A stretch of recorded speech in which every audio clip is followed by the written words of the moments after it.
I do have a Max 6 if I don't like how this is set up, but there you go. It's looking sharp. See, they're adding these new cards. I know they're making boxes smaller without the wheels on anymore, so see that. Man, this does look super sharp. They do always do well on the bodies. Arrma does. So we got the manual, warranty card, some stickers, batteries, the limited slip plates. I know the center's got the limited slip, the front and rear are open. I'll probably put these in the front. I liked how that ran on the EXB. I converted my rear to open and my front with the limited slip. So maybe we'll show you how to go through that. Shims, speed pinion, and tools. So I'll get this out of the box and we'll take a peek. Alright, got it out. I like how they package them now without the tires on. They're much more secure in my opinion. There were actually 6 zip ties on the bottom. Radio not in a box, which is fine.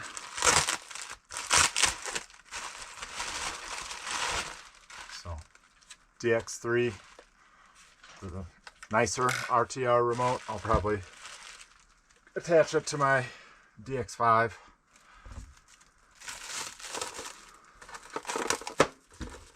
Let's get this body out.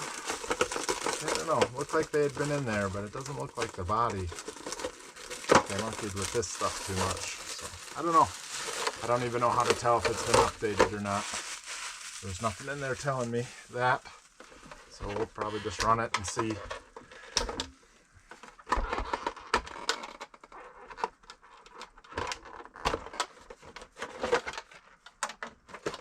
Man, it's nice. So I got the roller when it first came out, whatever, 2.5, 3 years ago. I've since actually stretched it out. I have like the Mojave center chassis in there with the Kraton front and back, and I'd been eyeballing another roller. Then they discontinued them and came out with the RTR. Looks like that's what Arrma's going back to, all RTRs. No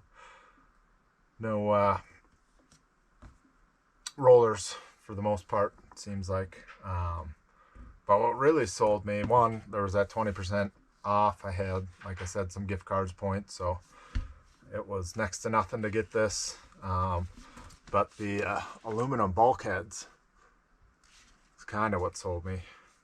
I've had a lot of bulkhead issues just with where I run and stuff. So I had noticed on some of my other cars, I am starting to wear through the rear of the chassis on several of mine. So I saw it's like $10 a steel skid, and I think I got like aluminum buttons back there. But I'll probably take you along as I do what I do on all my RTRs. I'm not one to just take it out of the box and rip it. I will probably look at all the diffs, make sure there's fluid in there, kind of test the shocks out. I usually like to get in there and figure out vehicles, although I've had Kratons before, so I have a good sense of what this all is. But kind of excited to go back to a shorter chassis platform with the Kraton, see how this goes. A lot of good parts. I love emulsion shocks, which this has with these new caps. I've been pretty happy with the EXB setup I had before. I think eventually I did change out like the rear hinge pin holders to the M2C ones after they got tore up a bit. But for the most part, my experience has been you get these and they are sturdy and you can run them pretty hard. So probably will put a bigger pinion on and kind of go through everything. I'll walk you through, kind of bring you along from spots along the way, and we'll kind of see how stuff looks. I'll be interested to see if they Loctited the diff covers and whatnot, how hard it is. I know Arrma tends to use a lot of thread lock, so we'll just look at some of the things I look at along the way, and I'll bring you along. First thing I'm going to do, I think I'm just going to go ahead and put in the speed pinion. I like my cars fast. I do like, it looks like they updated the heat sink, so it's offset to allow for this and get it out of the way. One thing, I do love the brace here to help when you land on the lid, help save the body some too. But it does make changing the pinion a bit of a pain.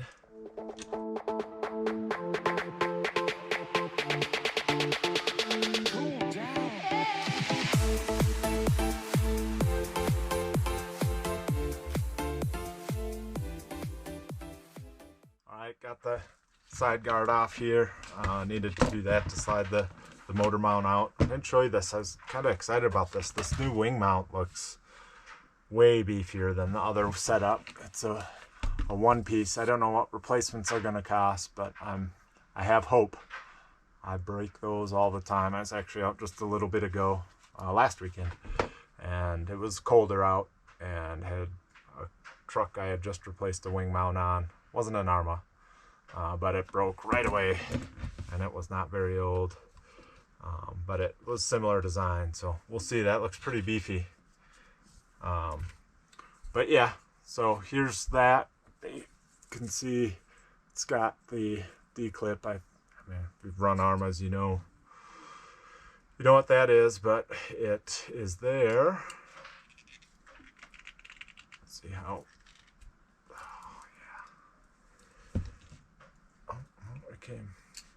It's there, so if your pinion goes loose, it actually doesn't fly off. So it's kind of a nice safety feature. I don't usually use Arrma pinions except for the ones they come with.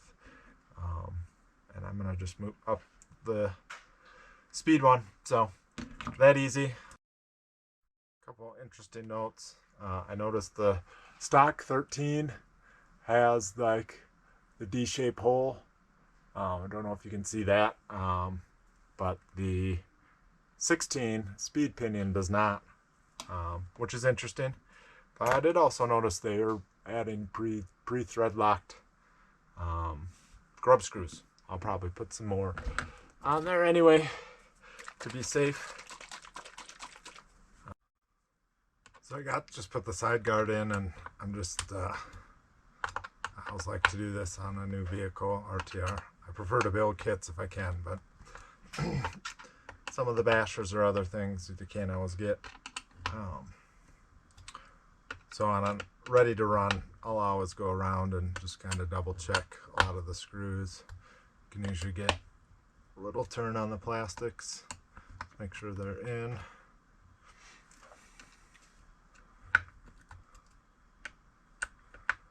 And I'll check.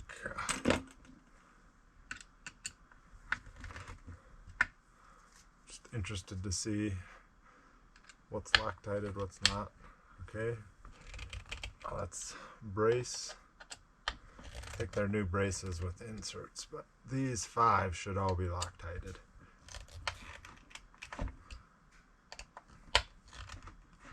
Yeah, so far I feel like they are, and probably will need some heat if I ever take them out. And then actually on the bulkheads now too. Yeah, those are definitely Loctited in.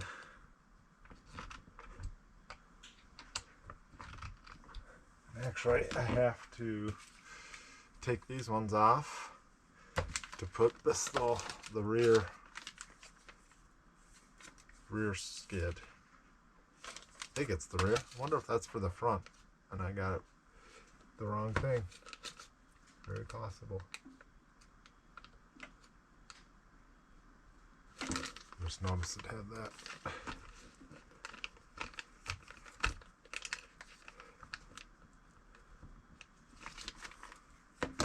Let's see if it'll fit. I could have totally bought like a front bumper piece, but I would have thought it was for the rear. Oh no, it would be for the rear. I can't remember if the like the V5 has this or not. But, So to get these off, since it's a metal bulkhead and it's Loctited and I can tell they're tight, to avoid stripping screws out, I'm going to heat each of these bolts up a little bit. I just have like this cigarette lighter that's like a torch. Alright, got it back on. I kind of like how this sits. Like I said, I got back into RC 3 years or so ago, and I'm starting to notice I have skids on a few, but I am definitely wearing down the chassis from jumping and stuff there. So this was an Arrma part.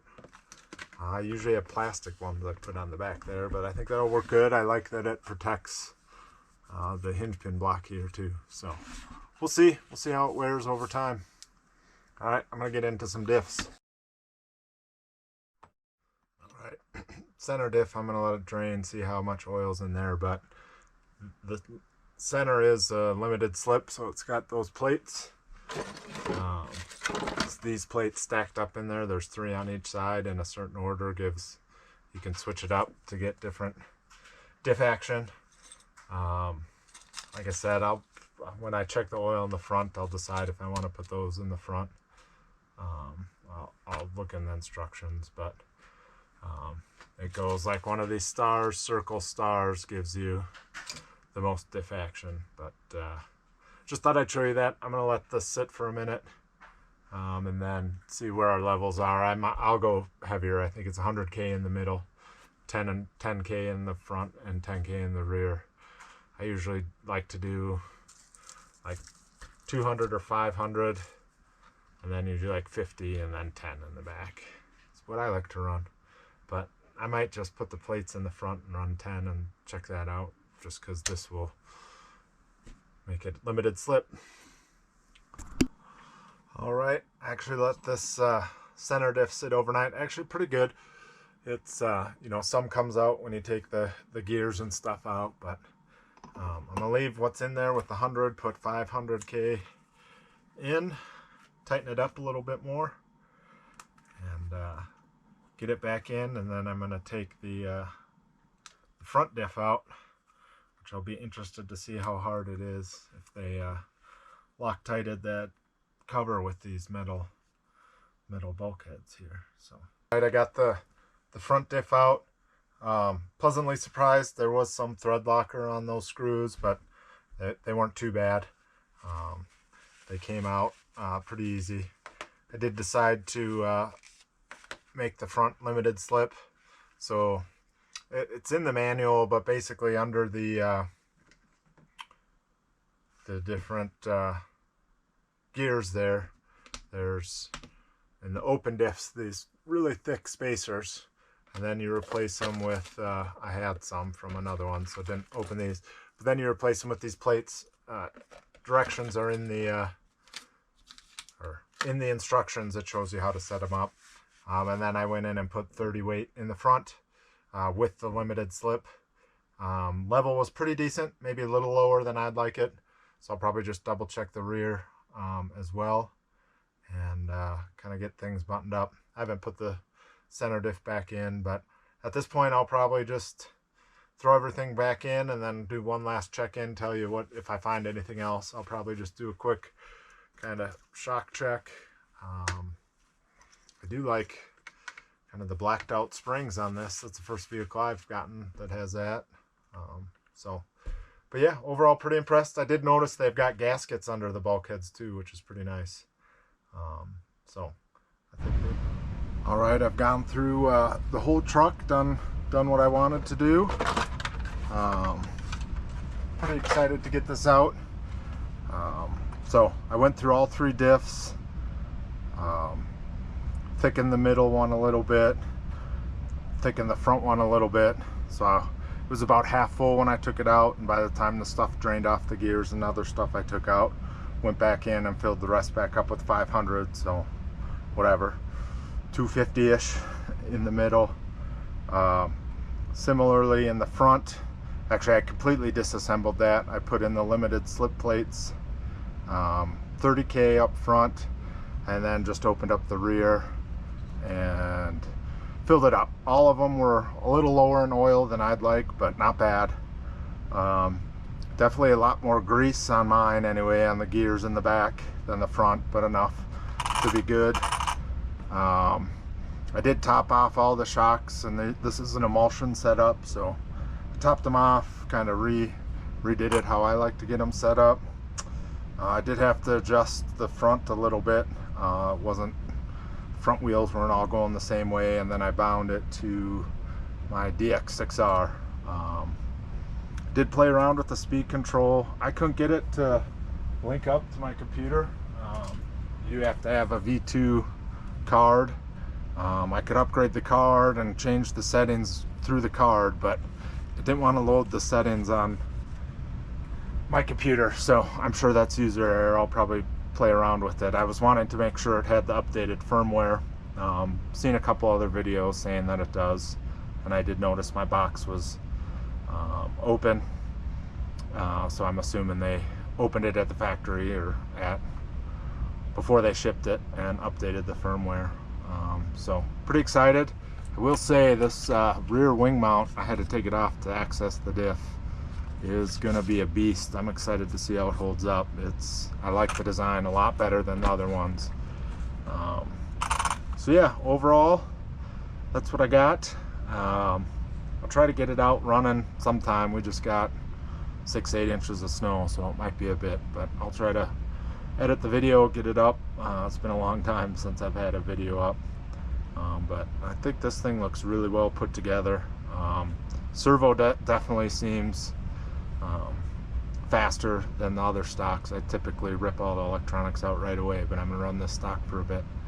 But overall, it's looking real good. I think Arrma did a good job on this, and like I said, it's a bit pricey, but I was able to take advantage of a holiday 20% off coupon, had some points, gift card, so I got this for way less than even like a brand new 3S would cost. So pretty excited. All right, well, stay tuned and we'll get some running video.